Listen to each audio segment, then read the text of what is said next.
The views expressed on this program are not necessarily the views of Lexington Community Radio or its board of directors. The views expressed are solely those of the programmers. You are listening to Off the Cuff. Now, here's your host, Adam Banks.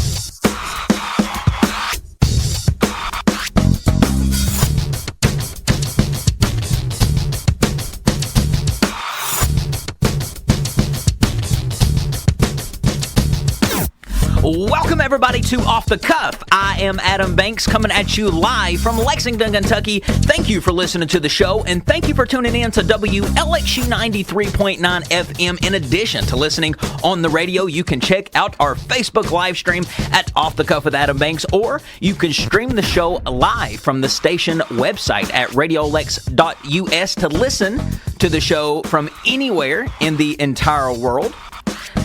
I am broadcasting from the Deborah Hensley Studios here at Radio Lex on North Limestone. It is April the 18th, 2024. And folks, a big, significant day. That date is pretty significant in the world of Off the Cuff with Adam Banks, because 5 years ago today was when Off the Cuff with Adam Banks first broadcasted and debuted on the radio. It officially has been 5 years that this show has been officially on the radio. Congratulations to all of you all the listeners who have stuck with me for the last 5 years. Thank you to everyone who has been a part of the show for the last 5 years.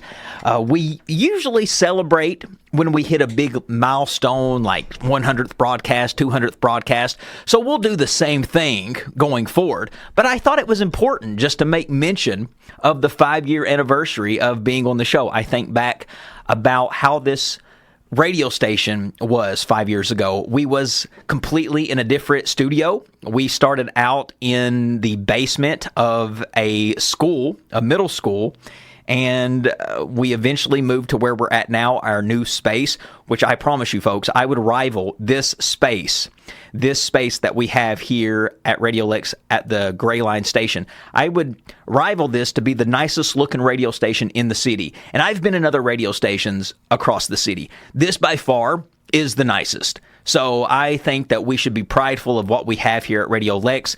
The station has grown just leaps and bounds from 5 years ago, and so has the show. I started off this radio show with a co-host. Now I'm doing the show solo. I cannot believe how much the audience has grown just in the last 5 years, and I just want to say thank you for that. And I'm so excited just to keep going and to add another 5 years on to today. But folks, last week I started off the show talking about John Calipari leaving Kentucky for Arkansas, and I also talked about the vacancy at the University of Kentucky in the head coaching men's department of basketball. Well, folks, there is a new pope in town, and I'm not talking about any type of religion. This is not a Catholic discussion. We have a new pope in Kentucky, and his name is Mark Pope, and he is the new head men's basketball coach at Kentucky. The hire became official last Friday, so we haven't been on the air in a week, but as soon as we got off the air, rumors started swirling. I think they purposely started swirling the rumors. That way, Off the Cuff with Adam Banks couldn't report it. But after we got off the air, rumors started to swirl that Mark Pope was going to be the new head coach at Kentucky. Well, on Friday morning, it became official. He is now the new head men's basketball coach at Kentucky. And judging by his introductory press conference, the BBN is on board. I have never seen anything like that in my life. Almost a sold-out arena for a press conference. As a matter of fact, fans had to be turned away. And Mark Pope looks pretty happy. It feels like that the fan base is happy. And what it feels like the old school Kentucky magic is back, because there's a lot of nostalgic feelings, because Mark Pope is a former player at Kentucky. He won a national championship at Kentucky as a player in 1996. So it just feels very nostalgic, and it feels like that old school Kentucky magic is back.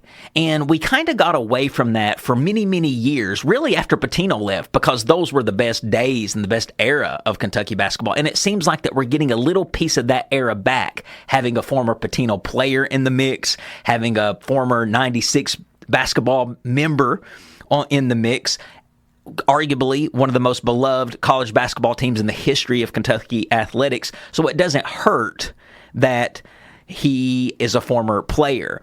I think that if Mark Pope wasn't a former player for Kentucky, the fans wouldn't have reacted and got behind him as much as they have over the last week. As a matter of fact, I have never seen anybody rally behind somebody as much as they have Mark Pope, because when the news broke, a lot of people was upset, including me. I will get to my thoughts on what I think about the hire here in a minute. But when I first heard the hire, I said, oh no, here we go again. We're going after somebody that hasn't had any success in the postseason, and we're hiring somebody who doesn't deserve to be the head man at Kentucky. But it seems like by the fan base, everybody is on board. I don't know if it's just hopeful and wishful thinking. I don't know if people really do believe in him, or if people were just really wanting Cal gone that bad. But it seems like that the Big Blue Nation is behind him. I love the fact that Mark Pope, when he pulled up to his press conference before he arrived, he got out of his car because he saw fans waiting outside, and he got out and started interacting with the fans, hugging them, giving them high fives. And it's a very Kentucky thing to do. And he knows the crowd. He knows the craziness. He knows how the BBN is. He's been a part of it before as a player, and I think he loves that. He embraces that. He already said that Rick Pitino is going to be welcomed back to the fold, because, as I've heard, they're going to be scheduling a game with Rick Pitino, possibly 2 games, a game at St. John's and Rick Pitino coming back to Kentucky. Could you imagine what the fans how they'll react when they see Coach Pitino sitting in Rupp Arena again? Here is a soundbite of the Mark Pope press conference where he is talking about the expectations at Kentucky, and I'm glad he understands the assignment as he so delicately put. But here is Mark Pope talking about his assignment and what the biggest assignment is as the head men's basketball coach. Take a listen at this little soundbite from the Mark Pope press conference at Kentucky. Every other job in America stands up at the press conference and they try and moderate expectations. We don't do that here at Kentucky.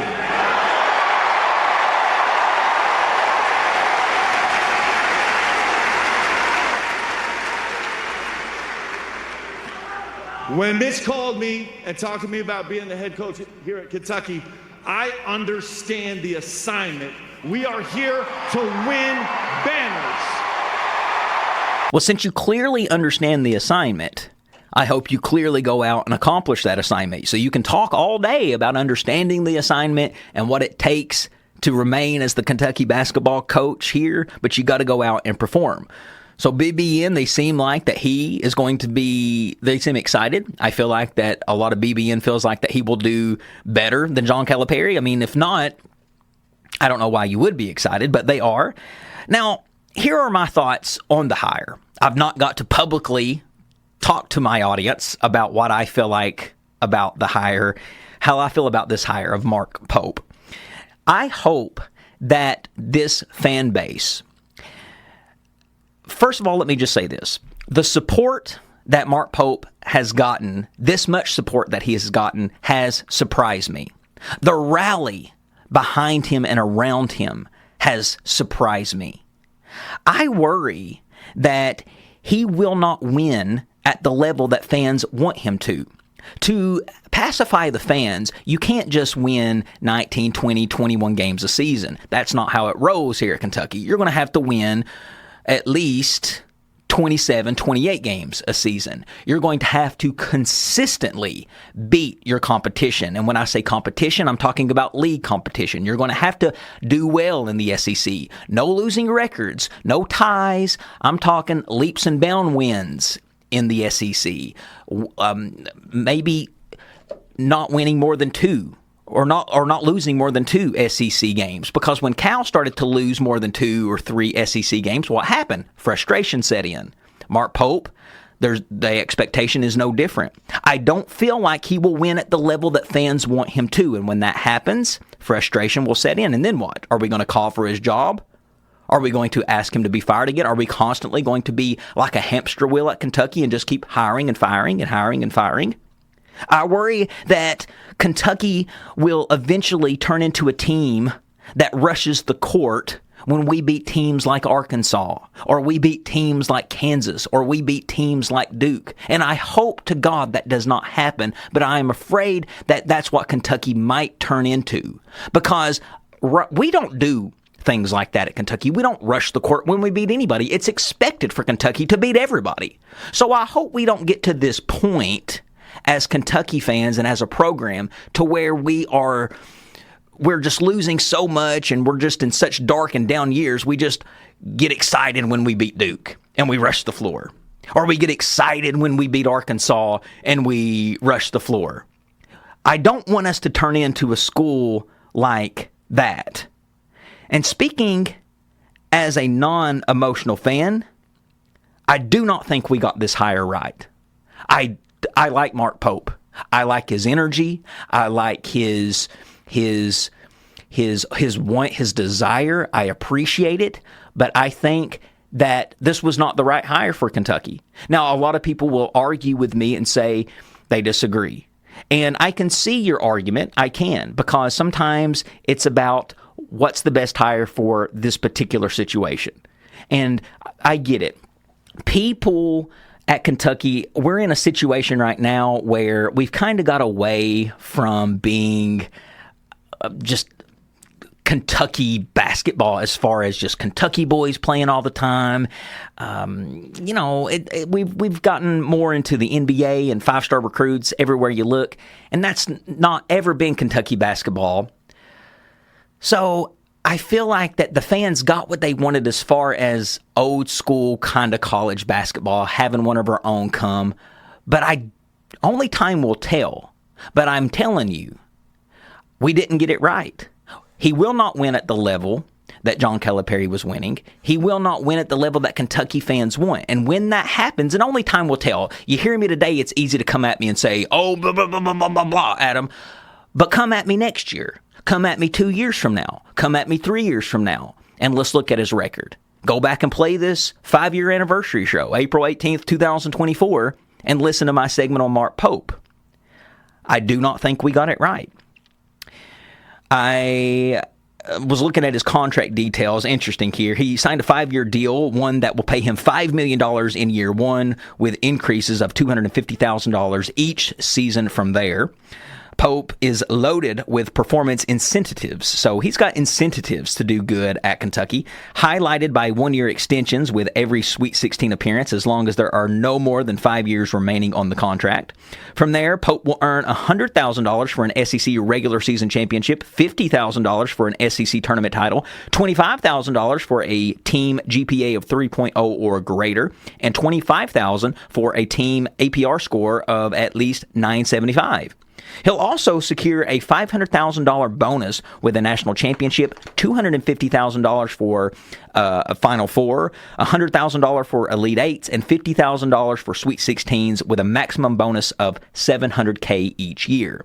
Pope's $5 million salary would have made him the 7th highest paid coach in college basketball last season, tied with UConn's Dan Hurley, and that's according to USA Today. As for a potential breakup with Mark Pope, if we decide that we're wanting to get rid of him, it would be pretty expensive for Kentucky. We would owe Pope 75% of his remaining salary should we decide to fire him. And here are some smaller details on his contract, some smaller incentives.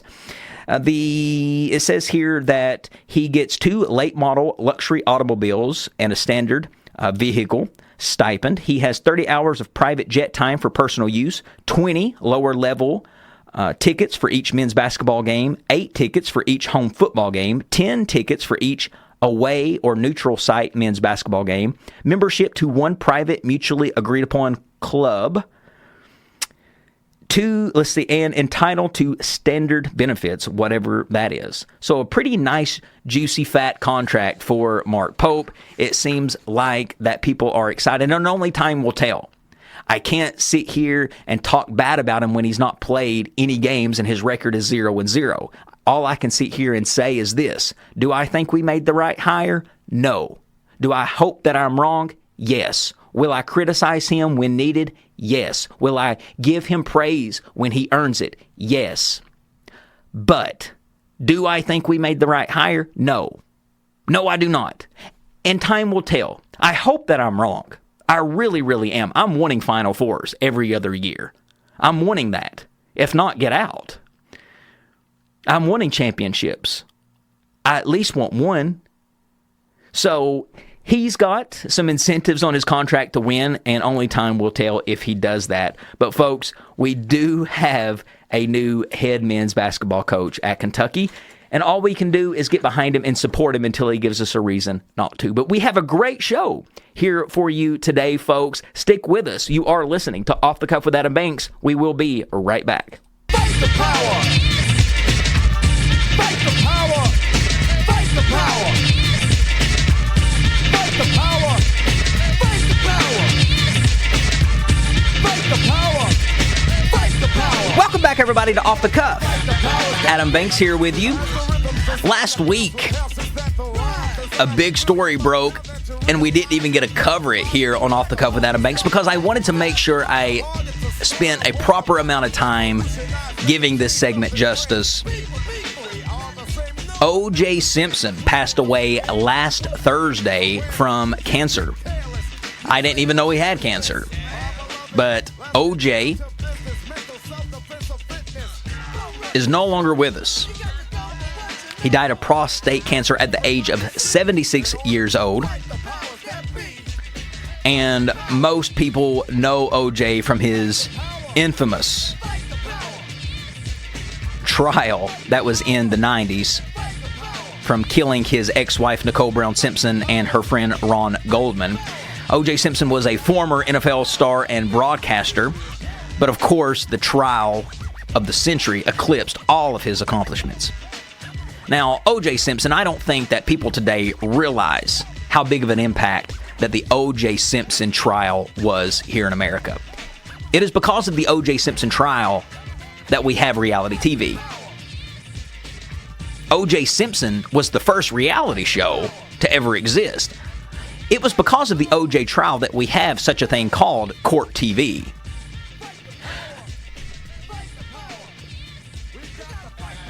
It was the first time that any court case in America invited the cameras in, and every national camera in, and the whole proceedings were filmed and broadcasted across national television. And since then, it happens all of the time.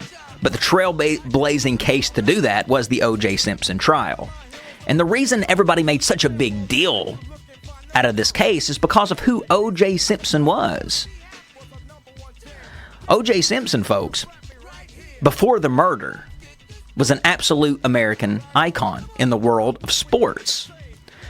O.J. Simpson, he grew up in San Francisco, and he lived with his family in the housing projects of a low-income neighborhood. And as a child, he developed these things called rickets, which made him have to wear braces on his legs until he was 5 years old. And that's kind of ironic because O.J. Simpson grew up to be one of the best running backs in the game of football. And he had braces on his legs. It kind of reminds you of Forrest Gump. Remember how Forrest Gump ended up growing up to be one of the best runners in football? Real life story for O.J. Simpson. He had braces on his legs and grew up to be an absolute icon athlete in the game of football. And he played college football for the USC Trojans, and he won the Heisman Trophy as a senior. And he was selected first overall in the NFL draft in 1969, and he was drafted to the Buffalo Bills, which is a terrible place to play, but O.J. went there, did well, and eventually went to the San Francisco 49ers. And he did excellent in the pros, just like he did in college, just like he did in high school, and it was because of that he became very beloved. He was nicknamed the Juice, and he he rushed so many yards. His stats speak for themselves. Quite possibly, O.J. Simpson is the best running back of all time. After his football career, he acted in film and television, and he became a sports broadcaster, and then he later became a spokesman for a variety of products and companies, but most notably for the Hertz Rent-A-Car company.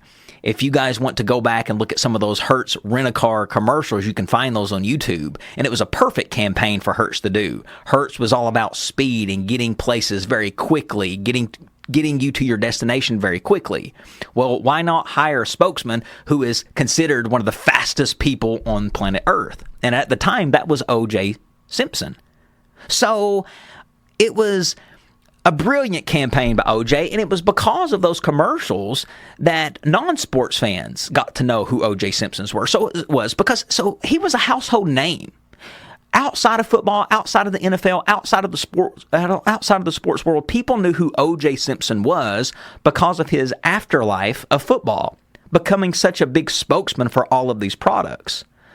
So when he murdered his wife, or allegedly murdered his wife on the night of June 12th, 1994, and her friend Ron Goldman, that's when O.J. was slammed into national media, but really for the fight of his life. There was no cameras praising him for being such a great football star or a spokesman, but instead he was on trial fighting for his life. So what happened was his ex-wife, Nicole, and her friend Ron Goldman was murdered at her house.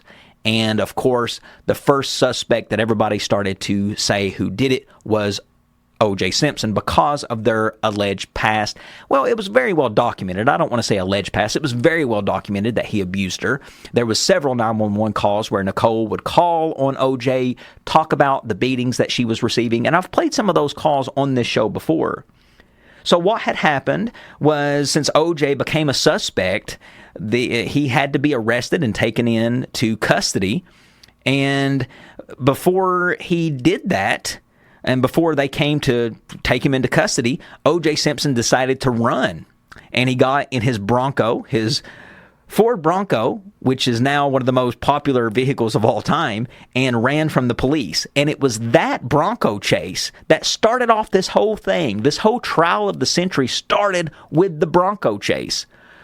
So instead of O.J. going with the police before the police came to pick him up, because O.J. was such a celebrity, yes, he knew the police was coming to pick him up to take him into custody. They already had told him that. So while the police were on their way to get him, O.J. gets into his Bronco and gets in there with his friend A.C., a former college teammate, and runs from the police. And it was because of that is what started off this whole thing. Larry King, who had a show back in the 90s, Larry King Live, used to come on at 9 p.m.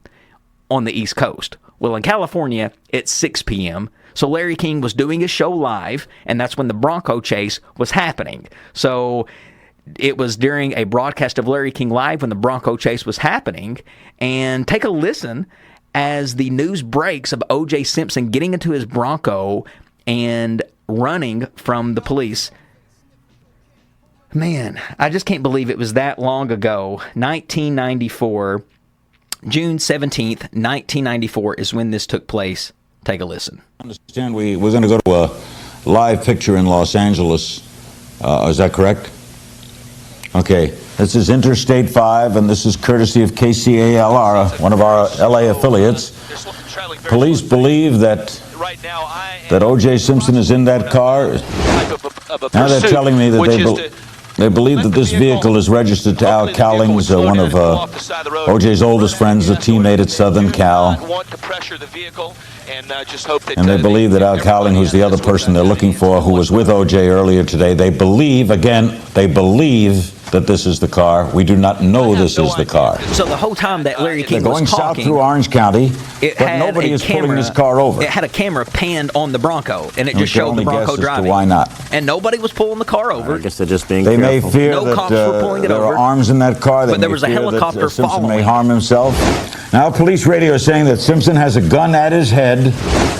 Reuters is reporting that the police tracked O.J. Simpson through his cellular phone. Look at all the cars on this next bridge, man. That's a helicopter reporting, talking to KCAL, saying, look at all those cars on that bridge. Larry King did a great, phenomenal job reporting on the Bronco chase, but people were calling the police saying, hey, I just seen OJ drive by, but nobody would pull him over because I guess police were just afraid that OJ might harm himself. They didn't know. But listen at the phone call that came from within inside the Bronco, because OJ's friend AC called the police to let the police know, hey, I've got OJ in the car with me, and I just want you to know he is armed, he has a gun to his head, and I just need to get him back home. He wants to go back home. And I think he either wanted to go home or he wanted to go to his mom's house, but I think it was his own house. He just wanted to get home. So AC called the police to tell him. Take a listen at the phone call. Brent. 911, what are you reporting? This is AC. I have OJ in the car. Okay, where are you? Please, I'm coming up the 5 freeway. Okay. Right now, we are okay, but you gotta tell the police to just back off. He's still alive, but he got a gun to his head. Is everything else okay? Everything right now is okay, officer. Everything is okay. All out. He wants me to get him to his mom. He wants me to get him to his house. Okay. So that's all we ask. He got a gun to his head. Okay, and what's your name? My name is AC. You know who I am, goddammit. And just hearing that brings back memories. He said, you know who I am. And yes, I think the cops did know who he was. And eventually he pulled in his Bronco to his house, and the cops did arrest him, and the trial started. And that's when things really started to get interesting.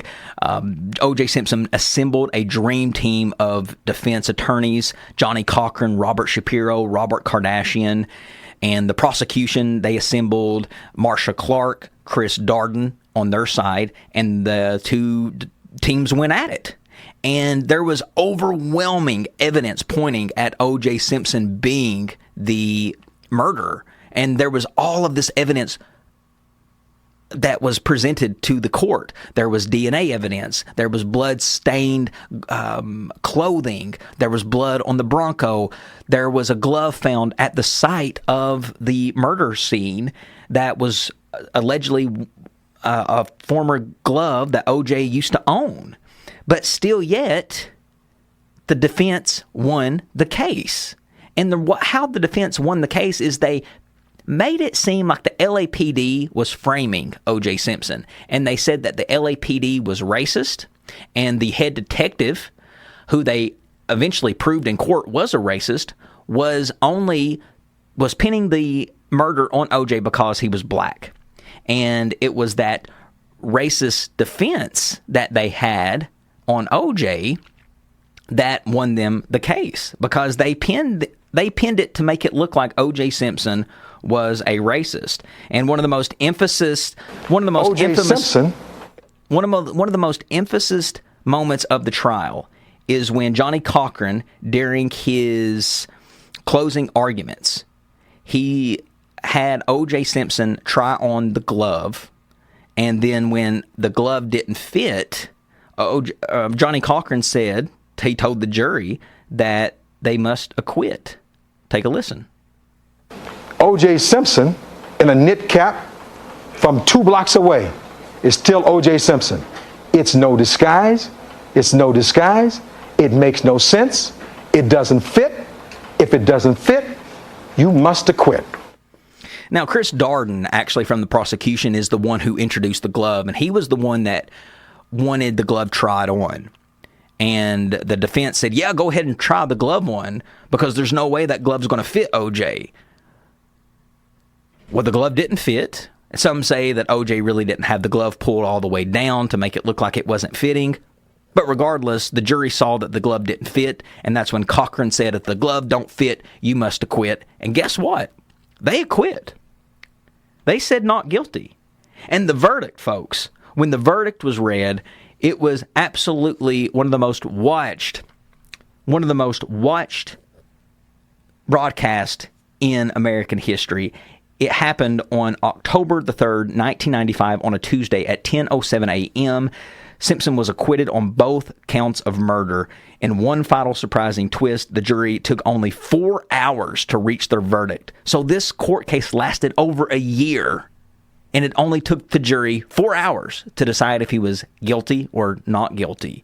It was reported that roughly 100 million people watched or listened to the verdict when it was read. And folks, this verdict was everywhere. It was in Times Square in New York City. It was shown on the Oprah Winfrey Show. They showed it on airplanes. This verdict was watched all over the country. Take a listen at the raw footage of the O.J. Simpson not guilty verdict from 1995. Take a listen. All right, Mr. Simpson, would you please stand and face the jury? Mrs. Robertson. Superior Court of California, County of Los Angeles, in the matter of the people of the state of California versus Orenthal James Simpson, case number BA097211.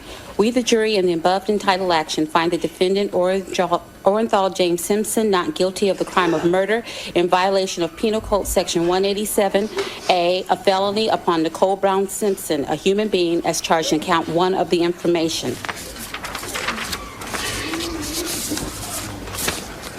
Superior Court of the State of California, County of Los Angeles, in the matter of the people of the State of California versus Orenthal James Simpson. We, the jury, in the above entitled action, find the defendant Orenthal James Simpson not guilty of the crime of murder in violation of Penal Code Section 187A, a felony upon Ronald Lyle Goldman, a human being, as charged in count 2 of the information. And there you go, folks. The not guilty verdict on both counts. And there was celebrations all over the country of people celebrating that O.J. Simpson was found not guilty. Maybe it was because a lot of people did believe the defense and they thought he was being set up by a bunch of racist LAPD. Who knows? But after the acquittal, the prosecution team and the defense team, they gave their closing remarks of what they felt, how the case went. And Fred Goldman, who is the father of Ron Goldman, he was a fascinating character in the O.J. trials. And he had a way with words. He had a captivating aura about him throughout the whole trial. And he just, whenever he would speak, he always spoke so poetically. And he loved his son. He was such a strong voice for his son. And one of the biggest things that he wanted to make sure people realized was this wasn't a trial about O.J. Simpson and his ex-wife. His son was murdered too. Even though his son wasn't a celebrity, his son was murdered too. And this is what Ron Goldman's father said after the court case, after the famous verdict was read. Listen at this jaw-dropping line from Fred Goldman. This is how he just summed up his feelings of how he was feeling after the verdict was read, not guilty. Take a listen. Last June 13th, 94,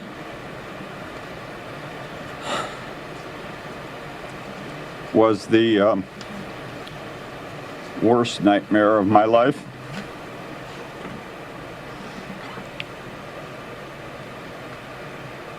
This is the second.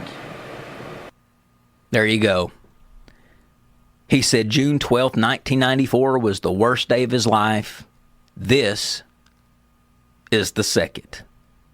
So he was saying that the day his son was murdered was the worst day of his life, and the day his son's murderer was found not guilty was the second. And it was just those little one-liners that he would say that would just be so ever so captivating, and they're spread out through this entire trial. Go back and listen to some of Fred Goldman's interviews or just Fred Goldman's press conferences. He was always speaking so poetically during his time as a big figure in this court case.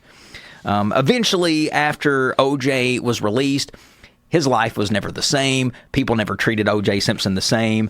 And some people say he got what was coming to him because he eventually ended up in prison after serving 9 years. He served 9 years in prison for an unrelated case involving memorabilia.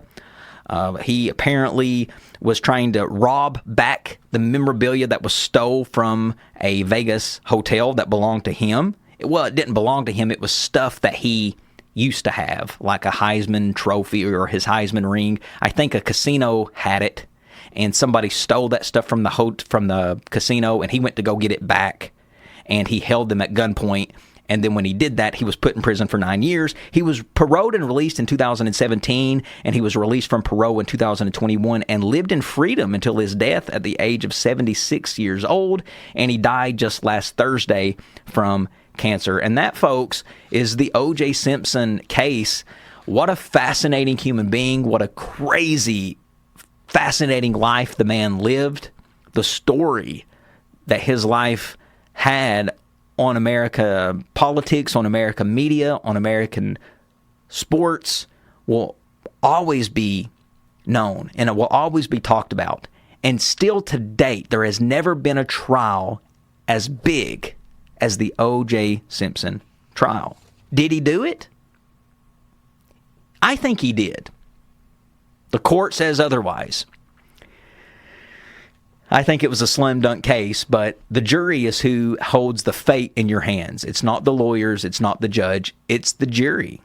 It's the people that hold your future in your hands, and the jury thought that O.J. was innocent.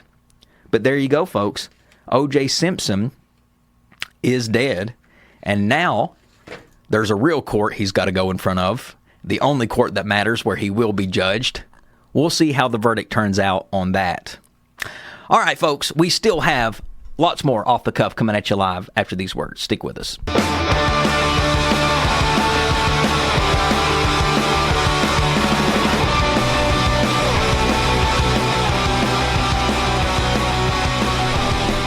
Welcome back, everybody, to Off the Cuff. Adam Banks here with you.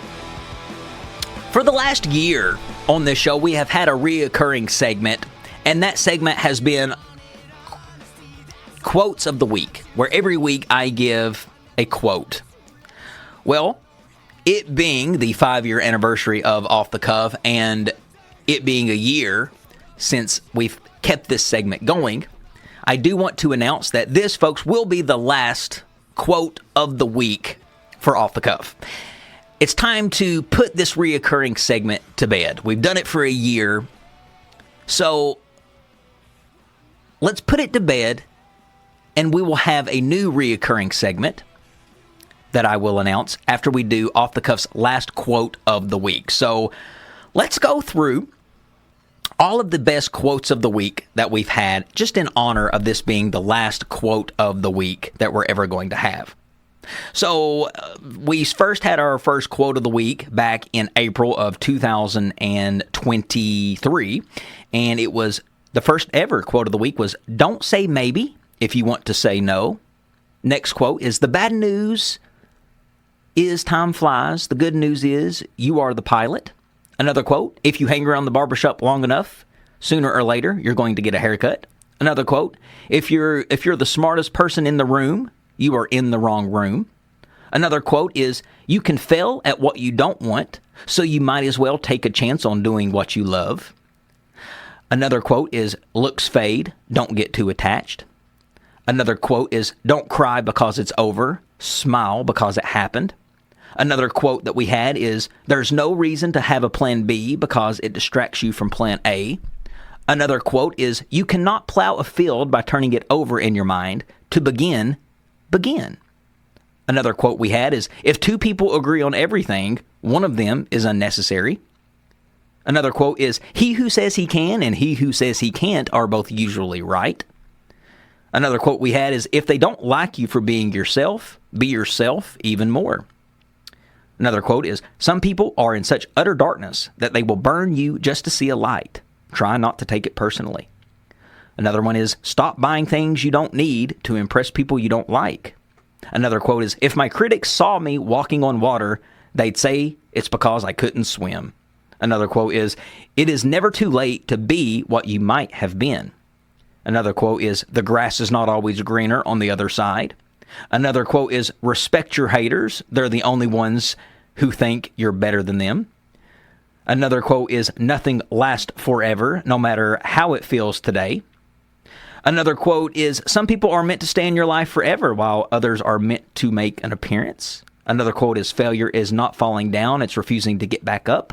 Another quote is, it's not what happens to you, but how you react to it that matters. Another quote is, don't change so people will like you. Be yourself and the right people will love you. Another quote is, perfection is not attainable, but if we chase perfection, we can catch excellence. It is easier to prevent bad habits than to break them. Change is painful, but nothing is as painful as staying stuck somewhere you don't belong. Another quote is, the secret of life is enjoying the passage of time. Another quote is, be authentic, as pretending to be someone else will only hinder your personal growth. Another quote is, I've learned that people will forget what you've said, people will forget what you did, but people will never forget how you made them feel. Another quote is, you got to try your luck at least once a day, because you could be going around lucky all day and not even know it. Another quote is, what if today we were just grateful for everything? Another quote is, resilience is accepting your new reality even if it's less good than the one you had before. You can fight it. You can do nothing but scream about it. You can scream about being lost, or you can accept that and try to put something good to it. Another quote is, when you achieve one dream, dream another. Getting what you want is only a problem if you have nowhere to go next. Dreaming is a lifetime occupation. Another quote is, the best way to predict the future is to create it. Another quote is, perseverance is a great element of success. If you only knock long enough and loud enough at the gate, you are sure to wake up somebody. Another quote is, what the new year brings to you will depend a great deal on what you bring to the new year. Another quote is, you are braver than you believe, stronger than you seem, and smarter than you think. Another quote is, whatever you do, don't congratulate yourself too much or berate yourself either. Your choices are half chance and so are everybody else's. Another quote is, in the end, it's not the years in your life that count, it's the life in your years. Another quote is, if you really want to do something, you'll find a way. If you don't, you'll find an excuse. Don't work for recognition, but do work worthy of recognition. If you are constantly having to be the bigger person, maybe you shouldn't be around so many little people. Another quote is, the only real mistake is the one from which we learn nothing. Another quote is, be yourself, everyone else is already taken. Another quote is, there are decades where nothing happens and there are weeks where decades happen. Another quote is, be so good they can't ignore you. Another quote is, he is not here, for he is risen. Another quote is, when writing the story of your life, don't let someone else hold the pen. Another quote is, talent you have naturally, skill is only developed by hours and hours and hours of beating on your craft. And now finally we have one more quote of the week, and it is this. And the quote of the week comes from an unknown author. And the quote is this: each day you have so much emotional energy. Don't waste it on things that won't matter tomorrow. And that is so true, folks. We have so much human energy every single day that we can use on so many different things. And we can use that energy for good. We can use that energy to create things, to help somebody else. But you could also apply that energy to things that could bring you down and things that don't matter. So don't waste it. It's up to you on how you want to spend the energy. And it's easy to let a negative thought or something bad that happens to you overwhelm you or consume you, especially your whole day, or at least consume you for at least 3 or 4 hours. If it's not something that's not going to matter tomorrow, don't give it another second. Don't give it another second, because it's not worth it. So if somebody that you hardly see, or somebody who's not a part of your everyday, or somebody that you know you're not going to see maybe but once a year, and they say something that upsets you, maybe at the holidays or maybe at a get-together, don't let it bother you when they're not going to have anything to do with your life tomorrow. It's just wasted energy. Easier said than done, I know, but try to be mindful of that. And that, folks, is Off the Cuff's final quote of the week. And we will take Off the Cuff's song of the week. And don't worry, the song of the week is not going anywhere. But when we come back from Off the Cuff's song of the week, I'm going to be introducing a new reoccurring segment to replace the quote of the week that we will start having every single week going forward. So last week on the show, I played Connor Price as the song of the week, but many listeners were saying they were unable to hear the beginning of the song. So I'm going to play another Connor Price song, not the same song last week, but it's going to be the same artist. Here is Connor Price with his banger Swing. We'll be back after the song. Four corners with the hits. Bruce Wayne. So I gave him 26. Hey, you can't tell me that this guy doesn't have bangers. I'm telling you, Connor Price, he's my new favorite rapper. Jack Harlow has nothing on this white boy. I tell you what, Connor Price, you are the man. Valerie on the show thread says, thank you for lifting us up with your quotes. Well, you're very welcome, Valerie. And that was the whole intention of the quote of the weeks. I was wanting to lift you guys up and have you guys be inspired, or at least make you feel a little good when you heard the quotes. But I am going to be introducing a new reoccurring segment that we're going to have every week to replace the quote of the week. And I will tell you what that is after these words for our final segment. Stick with us. We will be right back.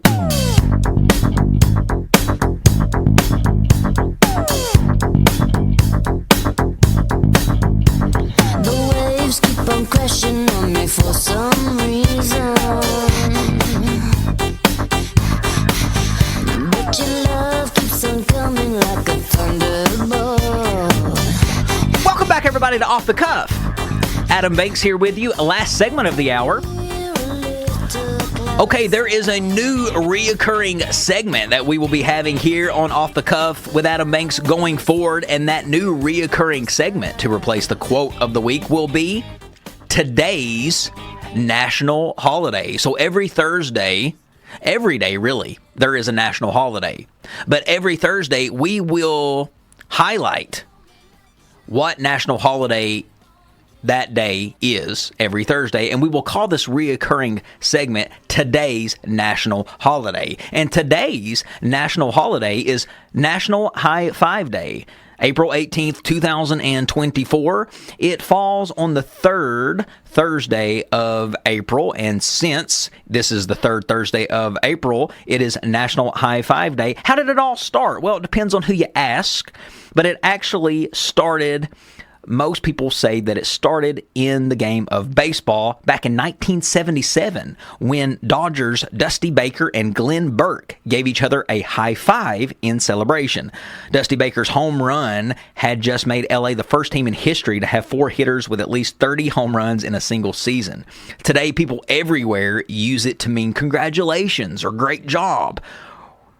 So, we're still pretty nostalgic for the low five, of course, which may have originated in the 20s, they say, but everybody still enjoys a good high five. So, many people believe that it was Dusty Baker and Glenn Burke that started it. Others claim that it was the Louisville basketball team that started the high five, but let's go with Dusty Baker and the Dodgers starting it, because I'm not going to give the Dirty Birds any recognition of starting something that cool. But like I said, the third Thursday of every April is National High Five Day. Here's some facts about the high five. It says that the low five was created as a game to the high five to do the too slow variation. It starts the up high, down low, then you quickly take your hand away and you say too slow. Apes do high fives too. They like to mimic human beings doing the high five. The first movie sighting of the high five was the movie The Principal in 1987, where the principal gives a high five to a character. And then, of course, it says that the low five is considered the cooler of the two than the high five. It's traveled around the globe, and there you go. It's been around since the time of the 70s. So the high five was created in the 70s. Happy National High Five Day, everybody. Go out, give everybody a high five that you see. It is National High Five Day. And every week, I will tell you what national holiday it is, and I'll tell you some fun facts about that national holiday and how you can celebrate it. But National High Five Day. And there you go, folks. That will be our new reoccurring segment going forward here on Off the Cuff. It has replaced the quotes of the week, and we, in place of that, will do a new reoccurring segment called Today's National Holiday. So happy National High Five Day. All right, folks, that pretty much wraps up another episode of Off the Cuff with Adam Banks. If you liked what you heard today, you'll probably like all of our previous episodes. They're all archived on podcast at Apple and Spotify. Go ahead and follow the show to get updates and to get access to all of our previous episodes. You can follow the show on social media at Off the Cuff with Adam Banks. You can follow me, the host, on social media at The Adam Banks. We release new episodes live in studio right here at Radio Lex 93.9 FM, which means we will be back same time, same place. Ladies and gentlemen, I am Adam Banks, the king of radio, and this is Off the Cuff. I will see you next Thursday.